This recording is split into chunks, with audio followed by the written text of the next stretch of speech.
Students, today we will start new chapter, that is chapter number 3, plasmas as fluids. Now we will take this lecture. You will study this lecture from chapter number 3, the book I will give you. I gave you, that is Chen. Chen की book जो मैंने आपको दी थी, उधर से आपने जो है वो ये वाला चैप्टर देखना है, प्लाज्मास एज फ्लूइड्स। लेकिन मैं आपको एक और भी बुक जो है वो उसका पेजेस भी शेयर करूँगी। जो ये फर्स्ट लेक्चर है ये हम उस इस बुक से करेंगे। ठीक है, तो मैं अपने अपने नोट्स भी आपसे शेयर किए हैं, जो मैंने आपको अभी सेंड भी कर दिए हैं। और ये वाले भी आप इधर से भी देखें, और जो एक और चैप्टर मैं आपको उसकी स्क्रीन शॉट और या वो पीडीएफ फाइल बना के दे दूँगी, वहाँ से आप इसके नोट्स प्रिपेयर करें। तो बेसिकली हमारे पास जो है that is the chapter number 3, that is plasmas as fluids. Basically इसमें क्या है कि हमने जो है वो क्या इसका मतलब है कि हम फ्लूइड प्लाज्मा को क्यों कहते हैं, कि इसमें ये अब हम इसको कंसिडर करते हैं एज फ्लूइड्स क्यों कंसिडर करते हैं।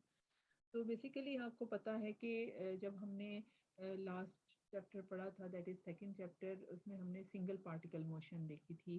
सिंगल पार्टिकल मोशन का मतलब ये है कि हमने ये कंसिडर किया था कि हमारे पास सिर्फ एक पार्टिकल है, यानी कि हमने आयन की अलहदा इक्वेशन कैलकुलेट करते थे और इलेक्ट्रॉन की अलहदा इक्वेशन कैलकुलेट करते थे।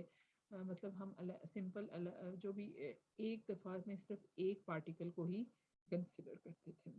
लेकिन इसमें क्या है कि in the fluid model we consider the plasma to be composed of two or more interacting fluids. ठीक है, मीन्स कि हम ये कंसिडर करते हैं कि प्लाज्मा में इलेक्ट्रॉन भी है, प्लाज्मा में आयन भी है, और प्लाज्मा में न्यूट्रल पार्टिकल्स भी हैं।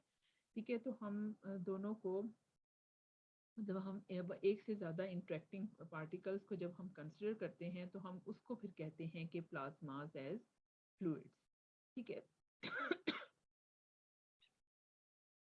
अब इसमें यह है कि in the fluid model we consider the plasma to be composed of two or more interacting fluids, that is negatively charged electrons, positively charged ions, neutral particles and dusty plasma। यानी कि हमारे पास जो प्लाज्मा है, अगर छोटे से हम कहते हैं कि वॉल्यूम में प्लाज्मा है, तो उसमें हमारे पास इलेक्ट्रॉन्स भी होंगे, उसमें हमारे पास आयंस भी होंगे, उसमें न्यूट्रल पार्टिकल्स और उसमें dusty plasma.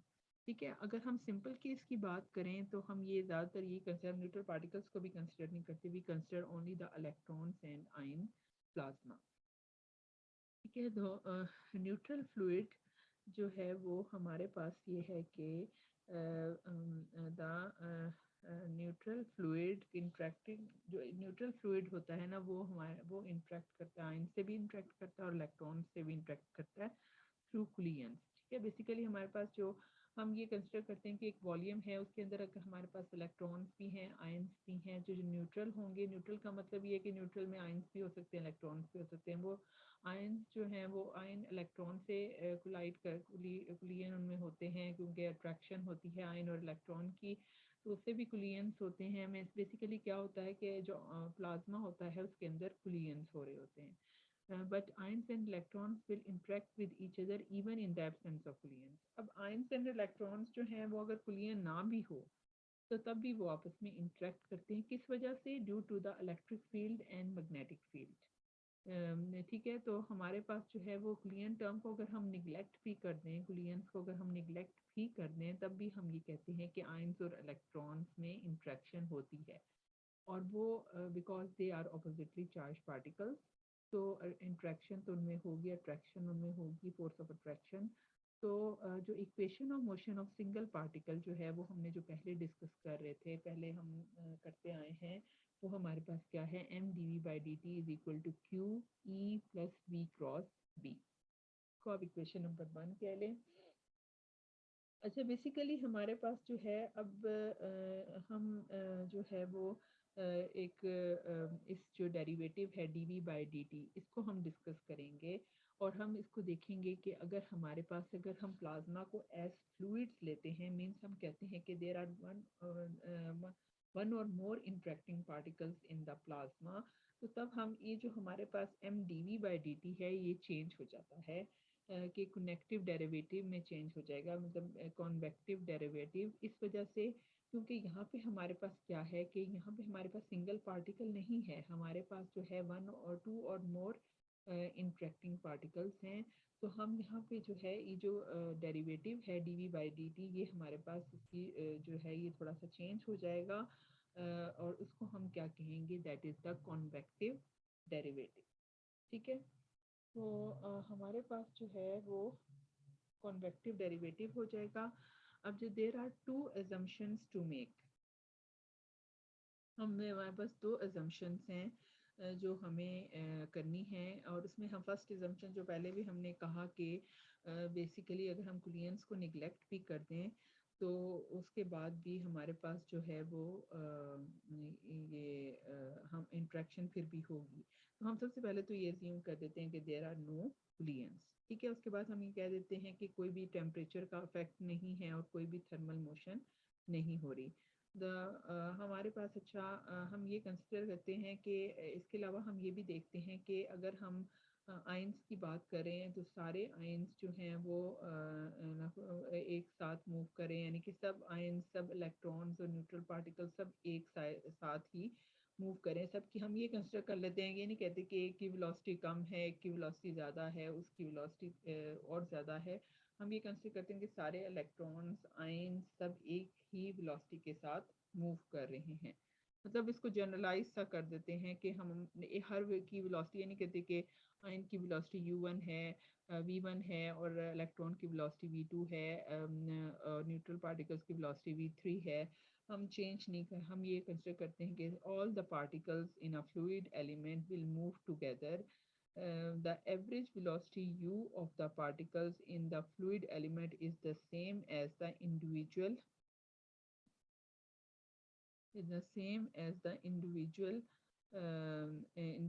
particle velocity v. Then all the particles in a fluid element will move together and the average velocity u. अब हम ये कंसिडर एवरेज ले लेते हैं हर एक वेलोसिटी, यानी टोटल अगर हमारे पास v1 velocity for example electron की है, v2 हमारे पास फॉर एग्जांपल आयन की है, v3 हमारे पास फॉर एग्जांपल न्यूट्रल पार्टिकल्स की, हम तीनों वेलोसिटीज का एवरेज ले लेंगे और हम ये कंसिडर करते हैं the average velocity u of the particles in the fluid element is the same as the individual particle velocity v। यानी v की जगह पे अब हम सिंपल क्या लिखेंगे, क्योंकि हम ऑल द पार्टिकल्स ले रहे हैं तो हम v नहीं लिखेंगे, हम उसको u से रिप्लेस करेंगे, और u क्या है, एवरेज वेलोसिटी। ठीक है, अच्छा अब हमारे पास जो है वो नेक्स्ट क्या है कि आपने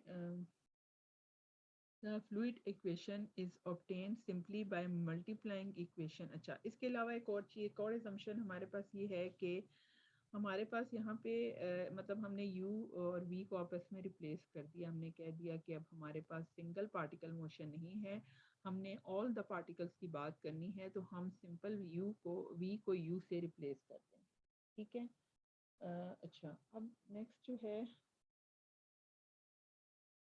नेक्स्ट हमारे पास ये है कि the fluid equation is obtain simply by multiplying equation 1 by the density n। अच्छा, n से हमने मल्टीप्लाई क्यों किया, क्योंकि हमारे पास नंबर ऑफ पार्टिकल्स हैं, ज़्यादा नंबर ऑफ मतलब इन to or more interacting particles हैं। तो हम उनको क्या कहते हैं कि जितने भी हमारे पास प्लाज्मा में पार्टिकल्स हैं हम उन सब को कंसिडर करेंगे, उन सब की वेलोसिटी जो है वो u होगी। तो हम उसको सिंपल n से मल्टीप्लाई कर देते हैं, दोनों साइड्स पे हम लिख देंगे n m du by D T is equal to q n e plus u, not v, u cross v। ठीक है, हमने सब जगह v को u से रिप्लेस कर दिया। Clear students? This is however not a convenient form to use. In equation 1 the time derivative is to be taken at the position of the particles. अच्छा, अब एक कन्वेक्टिव डेरिवेटिव को अगर हम डिफाइन करें तो कन्वेक्टिव डेरिवेटिव है कि हमारे पास जो है वो अगर हमारे पास एक कोऑर्डिनेट है, फॉर एग्जांपल हम लेते हैं कि जो पार्टिकल्स हैं वो उनकी पोजीशन, अच्छा कन्वेक्टिव डेरिवेटिव बेसिकली है क्या कि कोई भी चेंज इन वेलोसिटी, ठीक है, चेंज इन वेलोसिटी जो है वो हमारे पास change in velocity with respect to time is equal to, यानी कि हमारे पास जो है वो कन्वेक्टिव डेरिवेटिव अगर देयर इज यहाँ पे है ना, there not a convenient form to in equation one the time derivative is to be taken at the position of the particles. ठीक है,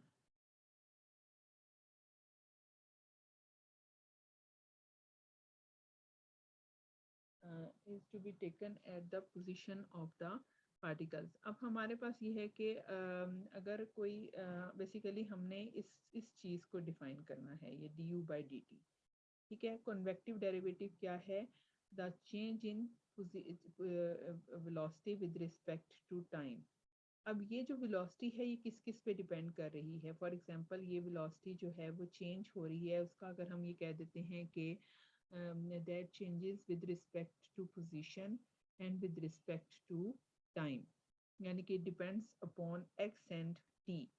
ठीक है, तो x एंड t पे अगर डिपेंड कर रही है तो D U by D U X T over D T is equal to, आपको पता है कि partial u over partial t plus partial u over partial x over partial t।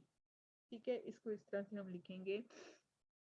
लेकिन अगर हम और इसको अगर मैं इस तरह से भी लिख सकती हूँ, partial u over partial t, और ये जो partial u over partial x है वो हमारे पास क्या होगा, नहीं, partial x over partial t जो है वो हमारे पास क्या है, वेलोसिटी।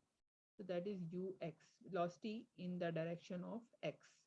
ठीक है, और partial u over partial x इस तरह से आ जाएगा। ठीक है, और अगर इसी तरह ही मैं इसको इंक्रीज कर दूं, मैं ये कह दूं कि ये जो वेलोसिटी है ये x, y और t तीनों पे डिपेंड करिए, x पे भी, y पे भी, t पे भी। तो हम इसको फिर कैसे लिखेंगे, partial u over partial t plus partial u over partial x over partial t plus partial u over partial y over partial t। ठीक है, इस तरह से लिखा जाएगा।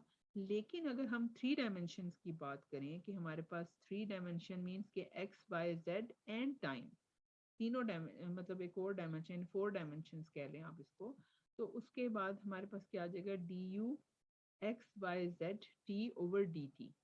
तो उसको हम कैसे लिखेंगे, partial u over partial t plus U X. अच्छा, अब इसको हमने जो है, मैं डायरेक्टली लिख रही हूँ, वैसे तो हमारे पास यूँ हो जाएगा ना कि partial u over partial t plus partial u over partial x over partial t plus partial u over partial y over partial t plus partial u over partial z partial z over partial t। मतलब मैंने y x की term भी लिख ली, y की term भी लिख ली और z की टर्म भी लिख ली। ठीक है, तो अब मैं इसको इस तरीके से भी लिख सकती हूँ कि partial u over partial t plus ये जो यू एक्स है ना, फिर हमारे पास थ्री डायमेंशंस में हमारे पास आ जाएगा U X I plus U Y J plus U Z K. ठीक है, और डॉट आ जाएगा हमारे पास, और ये जो ये वाली टर्म है पार्शियल बाय पार्शियल एक्स, इसको हम लिख सकते हैं I unit vector partial by partial X plus Y unit vector partial by partial Y plus K unit vector partial by partial Z. ठीक है, ब्रैकेट, और फिर हमारे पास ये वाला जो u है ये आ जाएगा एज इट इज। ठीक है, तो हम इसको फिर D U by D T को कैसे लिख लेंगे, partial u over partial t plus, अब ये देखो ये क्या बन जाएगा हमारे पास, u वेक्टर डॉट हमारे पास ये क्या है, डेल वेक्टर। ठीक है, और ये हमारे पास क्या है, सिंपल u। ठीक है, और u dot del is a scalar differential operator. ठीक है, और ये जो हमारे पास टर्म आ गई है, this term is convective derivative. ठीक है, और हम इस D U by D T की जगह पे ये टर्म यूज करेंगे। ठीक है, D U by D T की इस टर्म से रिप्लेस करेंगे। और ये किस वजह से सारा कुछ हुआ है, बिकॉज हमारे पास यहाँ पे जो है वो नंबर ऑफ पार्टिकल्स हैं। ठीक है, और उस नंबर ऑफ पार्टिकल्स में जो है वो हमारे पास जो है वो विद रिस्पेक्ट टू टाइम भी चेंज आ रहा है और विद रिस्पेक्ट टू पोजीशन भी। ठीक है, with respect to time and with respect to position. ठीक है, कोई भी वॉल्यूम होगा ना, उस वॉल्यूम में अगर हमारे पास नंबर ऑफ पार्टिकल्स हैं तो नंबर ऑफ पार्टिकल्स की जो वेलोसिटी है वो u के इक्वल होगी। ठीक है, और जो उसमें चेंज आ रही है with respect to time and with the change is because u depends on position and time. तो जब इसमें कोई भी चेंज आएगा तो चेंज जो है वो विद रिस्पेक्ट टू टाइम भी आएगा और विद रिस्पेक्ट टू पोजीशन भी आएगा। तो first term on the right represents the change of you at a fixed point in space. Change of you at a fixed point in space, ठीक है, change जो भी आएगा यू में time के साथ। The second term represents the change of u as the observer moves with a fluid into a region in which u is different। ठीक है, चेंज इन पोजीशन होगी उसमें जो सेकंड टर्म है। इसके अलावा therefore equation two becomes, equation two हमारे पास फिर किसके इक्वल हो जाएगी? Equation two is equal to M N, और उसकी जगह हम ये लिख देंगे partial U partial U dot delta u is equal to Q N E plus U cross B. ये स्टूडेंट्स फिर हमारे पास जो है कॉन्वेक्टिव डेरिवेटिव, हमने D U by D T की जगह पे ये कॉन्वेक्टिव डेरिवेटिव पुट कर दिया, ठीक है। अच्छा, अब हमारे पास जो है वो नेक्स्ट है और हमारे पास एक और चीज़ अफेक्ट करेगी। वो क्या चीज़ अफेक्ट करेगी? टेम्परेचर अफेक्ट्स, ठीक है, द स्ट्रेस टेंसर। अच्छा, अब इसमें ये है कि स्ट्रेस टेंसर क्या है कि बेसिकली हमारे पास कोई भी when we consider the thermal motion, अगर हमारे पास टेम्परेचर का इफेक्ट आ जाता है तो हम टेम्परेचर अगर चेंज होता है या हम थर्मल मोशन की बात करते हैं तो जो फोर्स से एक किसी भी जगह पे मतलब अगर टेम्परेचर में चेंज आता है तो हमारे पास क्या होता है कि किसी भी एरिया पे कोई भी जो फोर्स जो है वो चेंज हो जाती है, यानी कि उस वक्त हमारे पास प्रेशर जनरेट हो जाएगा। Pressure force has to be added on the right side of the equation 3। Pressure भी इसमें ऐड हो जाएगा कि हमारे पास कोई भी स्ट्रेस प्रोड्यूस हो रही है वो किस वजह से प्रोड्यूस हो रही है? ड्यू टू द प्रेशर, ठीक है। This force arises from the random motion of particles in and out of a fluid element. Random motion of a particle in and out of a fluid does not appear in the equation for a single particle। ठीक है, इसका मतलब यह है कि single particle की वजह से ये नहीं हो सकता। हमारे पास ज़्यादा पार्टिकल्स होंगे तभी ये होगा कि अगर हम एक पार्टिकल को कंसिडर कर रहे हैं तो उसमें क्या होगा? वो तो उसमें कोई भी आपस में ना वो एक दूसरे के साथ इंटरेक्ट कर रहे हैं ना कुछ कर रहे हैं। अभी हम कंसिडर कर रहे हैं कि फ्लूइड को, फ्लूइड का मतलब ये है कि हमारे पास नंबर ऑफ पार्टिकल्स हैं, आयंस, इलेक्ट्रॉन्स, न्यूट्रल पार्टिकल तो आपस में इंटरेक्ट करें। अगर हम कुलियंस को निगलेक्ट भी कर दें फिर भी वो आपस में इंटरेक्ट कर रहे हैं, और उसकी वजह से क्या होगा कि फॉर एग्जांपल अगर हमारे पास जैसे ये बैलून है, अच्छा बैलून पे अगर हम इस पॉइंट पे फोर्स एक्सर्ट कर रहे हैं तो वो अंदर को चला जाएगा, ठीक है ना, आपको पता है। और वो जो प्रेशर है वो बैलून अंदर से बाहर की तरफ जो है वो उसको दोबारा अपनी शक्ल पे आने के लिए वो बाहर की तरफ उसकी डायरेक्शन होगी। तो यानी फोर्स अंदर की तरफ कर रहे हैं हम और प्रेशर बाहर की तरफ है, तो इन दोनों की डायरेक्शन आपस में एक दूसरे के ऑपोजिट है। तो हम यहाँ से ये कंसिडर करते हैं कि हमारे पास जो है वो a pressure force has to be added on the right side of it। This force arises from the random motion of particles in and out of a fluid and does not appear in the equation for a single particle। Single particle के तौर पे जब हम लेंगे consider करेंगे तो ये value put नहीं होगी।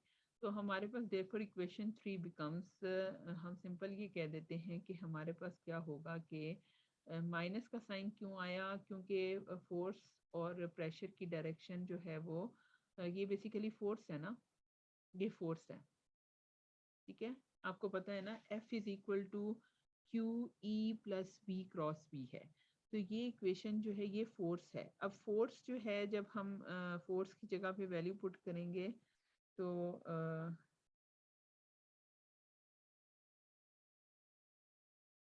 तो हमारे पास जो है वो डेल्टा पी अगर आ रहा है तो डेल्टा पी के साथ माइनस का साइन आएगा, ये दोनों आपस में एक दूसरे के ऑपोजिट होंगी, तो डेल्टा पी का साइन आ जाएगा।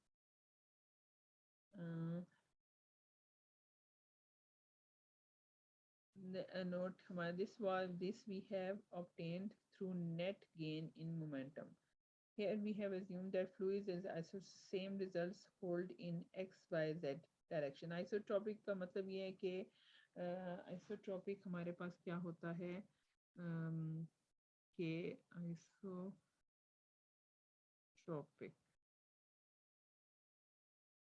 आइसोट्रॉपिक जो है वो हमारे पास है invariant with respect to direction. तो सिंपल वर्ड्स में हम इसको ये कह सकते हैं, the word I derive from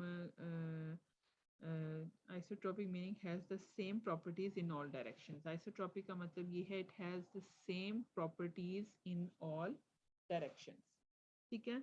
Same results hold in x, y, and z directions when plasma is not isotropic, that is anisotropic, or inhomogeneity is introduced, then this shear stress cannot be represented by a scalar pressure del P. It should be given by capital P stress tensor। अच्छा, अब इसको हम ये कहते हैं कि अगर हम इसको ये कंसिडर करते हैं कि प्लाज्मा आइसोट्रॉपिक है, आइसोट्रॉपिक नहीं है, एनिसोट्रॉपिक है, और इन होमोजेनिटी जो है वो इंट्रोड्यूस होगी, तो हमारे पास ये जो स्ट्रेस है डेल्टा पी, उसको हम कैपिटल पी से रिप्रेजेंट कर देते हैं। मतलब ये है कि वैसे हमने इसको रिप्रेजेंट नहीं किया उससे, लेकिन वैसे हम ये कंसिडर कर रहे हैं कि डेल्टा पी जो है वो कैपिटल पी से फिर रिप्लेस हो जाएगा। अब minus delta P is replaced by del minus del dot P. अगर हम वेक्टर क्वांटिटी में लिखें इसको, तो हम इसको वेक्टर में लिख सकते हैं इस तरह से, minus delta dot P. Here we shall not give the stress tensor except for two simplest case। ठीक है, ये तो हमारे पास है। अब हमारे पास जो है वो ये मतलब ये आपने क्या करना है कि सिंपल इस इक्वेशन में जब आप ये इक्वेशन लिखते हैं, तो हम ये क्या करेंगे कि ये जो फोर्स है एम एन और ये कॉन्वेक्टिव डेरिवेटिव है is equal to Q N E plus B U cross B minus delta dot P, minus delta dot P. Minus delta dot P नहीं क्या हुआ, क्या हो गया? हाँ, ये इसमें आप एंड पे ना जो जब आप आखिर फिर दोबारा इक्वेशन लिखेंगे ना, तो हम इसको दोबारा इस तरह से लिख देंगे, माइनस डेल डॉट पी। ठीक है, माइनस डेल डॉट पी। अच्छा, ये हो गया। अब हमारे पास नेक्स्ट जो है हम इसको क्लियन टर्म भी हमारे पास ऐड हो जाएगी, क्योंकि हम बेसिकली पहले तो हमने फर्स्ट में ये कह दिया कि हम इसको निगलेक्ट कर दिया, लेकिन बेसिकली क्लियंस तो हो रहे हैं due to the collisions of charge fluid with neutrals, momentum will be introduced और एक्सचेंज्ड। ठीक है, मोमेंट जब क्लियन होगा तो मोमेंटम भी होगा, तो momentum loss per unit collision will be proportional to the relative velocity. ठीक है, अब इसमें रिलेटिव वेलोसिटी क्या होती है कि मतलब ये है कि हमारे पास फाइनल माइनस इनिशियल वेलोसिटी को हम रिलेटिव वेलोसिटी कहते हैं। The momentum loss per collision will be proportional to the relative velocity where u naught is the velocity of the neutral fluid if t, the mean free time between collisions, is approximately constant. The resulting force can be roughly written as। अच्छा, force आपको पता है ना कि वो होती है M N, मतलब एम ए कह लें आप, F is equal to M A. ठीक है, अब ए की जगह ए क्या होता है, D V by D T. तो यहाँ पे हमारे पास डी वी क्या है, डी वी या डी यू। तो डी यू मीन्स हम दो जो वेलोसिटी हम कंसिडर डी यू को क्या कर रहे हैं कि रिलेटिव वेलोसिटी से रिप्लेस करेंगे, बिकॉज जो कुलियन होता है वो दो वेलोसिटीज का आपस में होता है ना, कि एक इनिशियल वेलोसिटी होती है, फाइनल वेलोसिटी, तो फाइनल माइनस इनिशियल कर लें, तो हमारे पास वो जो डी यू होगा वो किससे रिप्लेस हो जाएगा, एम एन। एम एन तो हम लिखेंगे ही लिखेंगे, क्योंकि एम तो मैस है और एन जो है वो टोटल नंबर ऑफ पार्टिकल्स है। तो u जो u माइनस u नॉट जो है that is the relative velocity over tau. Tau is the mean free time, यानी कि हमारे पास v बाई टी जो है वो एक्सेलरेशन होती है ना, तो v बाई टी। तो रफली written the generalised below equation. अब माइनस का साइन क्यों आया है, माइनस का साइन इसलिए आया है कि हमारे पास जो है वो क्लियन की वजह से डिक्रीज आता है आपस में जब कोलाइड होता है, तो दो पार्टिकल्स जो हैं तो वो जो फोर्स है वो उसमें वो डिक्रीज होती है। ये रीज़न हो सकती है इसकी और and neutral clearance is as follows. Due to clearance of the charged particles with neutral momentum will be transferred or exchanged the momentum lost. Momentum lost per कुलियन, momentum lost है ना, मोमेंटम लॉस्ट होता है यानी कि दो particles अगर आपस में कोलाइड हो रहे हैं तो आपके पास जो है वो मोमेंटम मतलब उनके दरमियान जो मोमेंटम है वो कम हो रहा है, तो हम ये कंसिडर करते हैं कि हम ये जो फोर्स होगी that is minus mnu minus u naught over T. The generalized equation of motion including anisotropic pressure and neutral coulomb, ठीक है, is as follows. हमारे पास आ जाएगा M N partial U over partial U dot del u is equal to q n e plus v cross v minus del dot p is minus m n u minus u naught over t. ये जो है हमारे पास term जो last में आई है that is the momentum lost per collision M N U minus U not over tau minus mnu minus nucleons between charged particles have not been included. अच्छा, next जो है वो हमारे पास, अच्छा इसमें ये है कि बेसिकली हमारे पास जो है वो अगर हमें फ्लूइड इक्वेशन ऑफ मोशन के बारे में बात करनी है तो हमें ये इक्वेशन ऑफ कंटिन्यूटी भी आनी चाहिए. इक्वेशन ऑफ कंटिन्यूटी,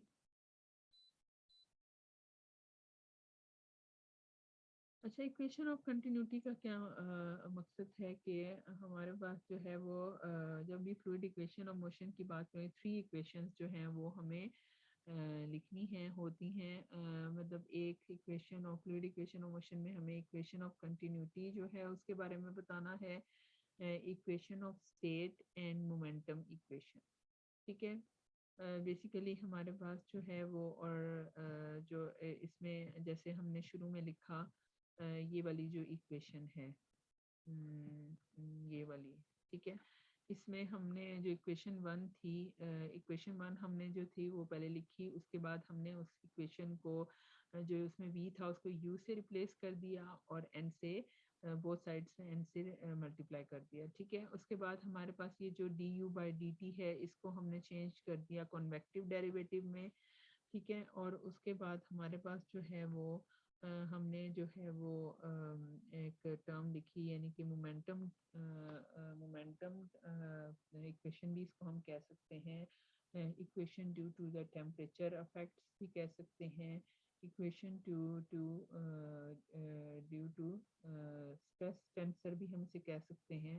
तो हमने क्या किया कि उसमें जो है वो ए राइट साइड पे एक टर्म ऐड कर दी that is minus del dot P, ठीक है. और फिर उसके बाद हमारे पास ये भी एक टर्म हमने यहाँ पे ऐड किया कि अगर हम कुलियंस को कंसिडर करते हैं तो हमारे पास जो है वो ये टर्म भी राइट साइड पे ऐड होगी M N U minus U not over tau, ठीक है. अब हमारे पास ये है कि इक्वेशन ऑफ कंटिन्यूटी भी हम लेंगे. अब इक्वेशन ऑफ कंटिन्यूटी क्या है, basically the concentration of matter requires the total number of particles n in a volume v. अगर हमारे पास प्लाज्मा है, प्लाज्मा में हम कोई भी वॉल्यूम ले लेते हैं v, ठीक है, and that volume is bounded by the surface s, ठीक है. अब इस सरफेस s में से कोई भी अगर हम फॉर एग्जांपल हमारे पास ये अगर n नंबर ऑफ पार्टिकल्स इस वॉल्यूम में हैं तो इसमें से इसमें इसकी इसमें नंबर ऑफ पार्टिकल्स तभी कम होंगे अगर कोई भी इसमें से पार्टिकल्स कम हो जाएं, बाहर निकल जाएं, फ्लक्स उसमें से निकल जाए. फ्लक्स क्या होता है, बेसिकली फ्लक्स यही होता है ना कि नंबर ऑफ पार्टिकल्स उसमें से अवे मूव कर जाएं, ठीक है, उसके उससे बाहर निकल जाएं, तो उसमें उसको हम कहते हैं फ्लक्स, ठीक है. तो एन फ्लक्स जो है वो हम ये कंसिडर करते हैं कि वो बाहर निकल गया. तो हमारे पास ये कहते हैं total number of particles N in a volume V can change, उसमें चेंज तभी आएगी इस वॉल्यूम में जितने number of particles capital N है उसमें चेंज कब आएगी, only if there is a net flux of particles across the surface S bounding that volume, ठीक है. If there is a net flux of particles across the surface S, ठीक है, bounding that volume, net flux of particle. Net flux है ही क्या? Away from number of particles moving away from the surface. ठीक है, तो net flux of particles across the surface as bounding that volume. ठीक है, तो हमारे पास ये केस में से नंबर ऑफ पार्टिकल्स बाहर निकलेंगे तो हमारे पास जो है वो फ्लक्स हो जाएगा। अब और ये चेंज आ जाएगा। अब इसमें ये है कि हम इसको कह देते हैं कि टोटल जो है वो हमारे पास अगर n है नंबर ऑफ पार्टिकल्स, मतलब टोटल अगर हम वॉल्यूम जो है वो dv ले रहे हैं तो n को हम इससे मल्टीप्लाई करेंगे तो हमारे पास फिर क्या आ जाएगा कि that is equal to capital N. N is equal to small n dv। और अगर हम पूरे वॉल्यूम की बात करेंगे तो हम इंटीग्रेट करेंगे with respect to volume, integral लगा देंगे और वी हैव n dv। ठीक है, capital N is equal to integral v n dv। The rate of change of number of particles with respect to time. ठीक है, इसको हम अगर हम rate of change of number of particles with respect to time अगर हम बात करें तो हम इसको लिख सकते हैं partial N over partial T D V. ठीक है, अब ये जो partial N over partial T, ये क्या है? बेसिकली ये है कि हमारे पास नंबर ऑफ पार्टिकल्स जो हैं वो चेंज हो रहे हैं। वो क्या हो रहा है कि वो moving out of that volume we, bonding the surface, bonding by the surface S. ठीक है, bonding by the surface S में से हमारे पास जो है नंबर ऑफ पार्टिकल्स चेंज हो रहे हैं। और वो नंबर ऑफ पार्टिकल्स क्या होंगे, हम इसको since the particle flux density and the partial N और पार्शियल टी की जगह पे हम जो है वो पार्टिकल फ्लक्स डेंसिटी पुट करेंगे। और वो बेसिकली क्या है कि एन जो है नंबर ऑफ पार्टिकल्स बाहर जा रहे हैं और यू उनकी वेलोसिटी है और वो किस में से बाहर निकल रहे हैं, किसी भी सरफेस एस से। ठीक है, मतलब हम उसको इस तरीके से लिख लेंगे कि हमारे पास, और माइनस का साइन भी यूज करेंगे। क्योंकि माइनस का साइन क्यों यूज कर रहे हैं? क्योंकि मूविंग अवे फ्रॉम द, अगर टूवर्ड्स होता ना तो पॉजिटिव लेते। अब अवे मूव हो रहा है, बाहर जा रहा है, तो उस बाहर को मीन्स के नंबर ऑफ पार्टिकल्स कम हो रहे हैं ना, ज्यादा तो नहीं हो रहे। नंबर ऑफ पार्टिकल्स कम होंगे अगर, तो हमारे पास क्या साइन आ जाएगा? माइनस का। नंबर ऑफ पार्टिकल्स अगर ज्यादा होते तो हमारे पास साइन पॉजिटिव होता, लेकिन नंबर ऑफ पार्टिकल्स कम हो रहे हैं तो वी हैव नेगेटिव साइन, तो हमारे पास आ जाएगा माइनस का साइन। अच्छा, इन क्लोज्ड सरफेस हम लेंगे, ये सरफेस की बात करेंगे। वॉल्यूम तो चले, हमारे पास ये वॉल्यूम था। वॉल्यूम क्या है? That volume is bonded by the surface S. ठीक है, और सरफेस एस को हम बेसिकली कंसिडर करेंगे कि एक सरफेस एस में से फ्लक्स बाहर जा रहा है। ठीक है, तो हमारे पास और वो फ्लक्स किससे मूव हो रहा है? With velocity u, and the flux which is going out of the surface is n। तो N U dot N U into D S. और फिर हमारे पास अगर हम डाइवर्जेंस थ्योरम यूज करें तो हमें, आपको पता है कि जो डाइवर्जेंस थ्योरम होता है वो क्या होता है? सिंपल हमारे पास यहाँ पे क्या होता है? वॉल्यूम इंटीग्रल, और volume del dot N U into D V. ठीक है, तो यहाँ से हम इसको लिख सकते हैं इस तरह से, partial N over partial T plus del dot N U, क्योंकि ये भी डी वी है और ये भी डी वी है। Partial N over partial T plus del dot N U is equal to zero. This is known as equation of continuity for each species. अच्छा, next जो है वो लास्ट है कि हमने एक, मैंने आपको बताया था कि अगर हम फ्लूइड इक्वेशन और मोशन की बात करें तो 3 इक्वेशंस को हमने साथ लिखना होता है। एक तो हमने इक्वेशन ऑफ कंटिन्यूटी, दूसरी हमारे पास इक्वेशन ऑफ स्टेट, एंड तीसरी जो मैंने पहले आपको बताई थी मोमेंटम इक्वेशन। यानी एक हमारे पास और कुलियन इक्वेशन भी है, कुलियन टर्म भी हम ऐड करेंगे। मतलब इसमें ये है कि हमारे पास जो है वो जो F is equal to Q E plus V cross B है ना, उसमें हमारे पास स्ट्रेस टेंसर को शो करने के लिए हमने, मोमेंटम को शो करने के लिए हमने माइनस डेल्टा पी लिखा। कुलियन को हमने शो किया था minus M N U minus U not over tau. और जो हमारे पास इक्वेशन ऑफ कंटिन्यूटी को हमने डिस्कस कर लिया, और इक्वेशन ऑफ स्टेट जो है वो हमारे पास अब इक्वेशन ऑफ स्टेट रह गई है। अच्छा, इक्वेशन ऑफ स्टेट को हम डिस्कस करने के लिए हम कहते हैं कंसिडर करते हैं एडियाबैटिक सिस्टम, एडियाबैटिक सिस्टम को। एडियाबैटिक सिस्टम आपको पता है कि क्या होता है, थर्मोडायनेमिक्स में आप लोगों ने पढ़ा है कि this system which do not exchange the energy और mass with its surroundings. Energy भी एक्सचेंज नहीं करता, मतलब नो चेंज, कोई चेंज नहीं आता एनर्जी, एक्सचेंज द एनर्जी और मैस विद द सराउंडिंग। तो आपको ये भी याद होगा एडियाबैटिक सिस्टम में हमारे पास ये टर्म होती है P V gamma is equal to constant. तो gamma is equal to C P over C V. अच्छा, अब हमारे पास ये है कि जो हम इसको gamma C P by C V. अब हमारे पास consider the thermodynamic equation of state. अब इसमें हम ये क्या क्या कंसिडर करते हैं कि ऊपर से देख लें, मैंने ये लिखा हुआ है कि P V gamma is equal to constant. Constant कोई नंबर ही होगा, ठीक है। हम इसको क्या करते हैं कि हम ये कंसिडर करते हैं P V gamma is equal to C. C हम कांस्टेंट के तौर पे सी लिख लें, और एन जो है वो कोई भी नंबर अगर है तो हम उसको नंबर ले लेते हैं। Number N is equal to total number of particles in volume B, ठीक है। तो एन गैमा ले लेते हैं हम, तो पी को यहाँ रखें, सी जो है हम लेते हैं एन ओवर वी गैमा। अच्छा, एन ओवर वी को हम ले लेते हैं रो के इक्वल, डेंसिटी, चार्ज डेंसिटी ले लेना। तो सी रो गैमा, ठीक है। अब ये सी रो गैमा हमारे पास आ गया, P is equal to C rho gamma. ये मतलब यहाँ पे इन्होंने डायरेक्ट लिख दिया था, तो ये देखें, ये हम यहाँ से देख लेते हैं कि कैसे आया, P is equal to C rho gamma, ठीक है। तो हमारे पास आ जाएगा P is equal to C rho gamma. अच्छा, अब इसमें ये है कि since density rho varies inversely with this adiabatic connection between P and rho, where C is a constant and gamma is the ratio of specific heat Cp over Cv। अब हम इसको क्या करते हैं, P is equal to, हम consider करते हैं rho is equal to mn, तो C is equal C into mn gamma। और हम ये कंसिडर करते हैं कि C dash is equal to C m gamma, तो हमारे पास आ जाएगा C डैश n gamma, ठीक है। ये हमारे पास सी एम गैमा जो है वो सी डैश के इक्वल, आगे taking derivative with respect to position we get delta P is equal to C dash, अच्छा, gamma N, gamma minus N delta N. With respect to position हमने किया ना, तो हमारे पास डेल्टा पी आ जाएगा।